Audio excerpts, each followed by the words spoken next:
আজ তৈরি করব মন প্রাণ ঠান্ডা করার মতো ম্যাঙ্গো মিল্ক পুডিং, যা মুখে দেওয়ার সাথে সাথে মিলিয়ে যাবে। আর মাত্র 2-3টে উপকরণ থাকলেই এই পুডিং বানানো খুবই সহজ। এরকম করে ম্যাঙ্গো মিল্ক পুডিং বানালে ছোট থেকে বড় সবাই খুবই পছন্দ করবে, আর যে কেউ বানিয়ে ফেলতে পারবে আমার আজকের ভিডিও দেখে। ম্যাঙ্গো মিল্ক পুডিং বানানোর জন্য আমি এখানে নিয়েছি হচ্ছে কড়াইয়ের মধ্যে দিয়ে দেবো হচ্ছে 500 দুধ। আমি এখানে ফুল ফ্যাট লিকুইড দুধ নিয়েছি, তোমরা এখানে যে কোনো ধরনের দুধ ব্যবহার করতে পারো। এবার দিয়ে দিব হচ্ছে চিনি, তবে এখানে স্বাদ অনুযায়ী চিনি দিতে হবে, যে যেরকম মিষ্টি খাও। আমি এখানে ওই 50 গ্রামের মতো চিনি দিয়েছি।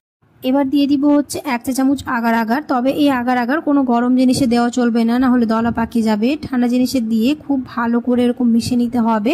আর এই আগার যে কোনো শপে পাওয়া যায়, যে কোনো তরল জিনিসকে জেলি বানানোর জন্য এই আগার ব্যবহার করা হয়।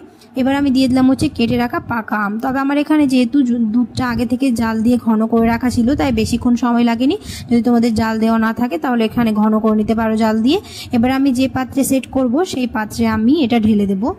ঢেলে দেওয়ার পরে খুব ভালো করে একটা চামচ দিয়ে ভালো করে মিশিয়ে নিতে হবে, যাতে আমগুলো উপর নিচে হয়ে যায়। এবার এটাকে সাইডে রেখে দেবো 1 ঘন্টার জন্য, যাতে এটা খুব ভালোভাবে সেট হয়ে যায়। 1 ঘন্টা পরে আবারও 2 থেকে 3 ঘন্টা ফ্রিজে রেখে দেবো, কারণ যে কোনো ঠান্ডা ডেজার্ট ঠান্ডা খেতে বেশি ভালো লাগে। আর দেখতেই পেলে কতটা সহজ এই ম্যাঙ্গো মিল্ক পুডিং বানানো। মাত্র দুধ আর আগার আর চিনি থাকলেই এই ম্যাঙ্গো মিল্ক পুডিং হয়ে যায়। আশা করছি আমার আজকের রেসিপি বুঝতে তোমাদের কোনো অসুবিধে হয়নি, আর আজকের রেসিপি তোমাদের ভালো লেগেছে। যদি ভালো লেগে থাকে তাহলে অবশ্যই একটা লাইক করে দিও, আর কমেন্টে জানাতে ভুলো না। ফ্রেন্ডস আর ফ্যামিলির সাথে বেশি বেশি করে ভিডিওটা শেয়ার করে দিও, যাতে আমার ভিডিও বানাতে খুব ভালো লাগে। এবার আমি একটা নাইফ দিয়ে খুব ভালো করে সাইডগুলো কেটে এরকম একটা ট্রেতে সার্ভ করে নেবো। আর দেখতেই পাচ্ছ কতটা সুন্দর আর লোভনীয় হয়েছে। এবার আমি তোমাদের কেটে দেখাচ্ছি। এরকম করে যে কেউ আমার আজকের ভিডিও দেখে ম্যাঙ্গো মিল্ক পুডিং আম শেষ হয়ে যাওয়ার আগে বানিয়ে নিতে পারবে।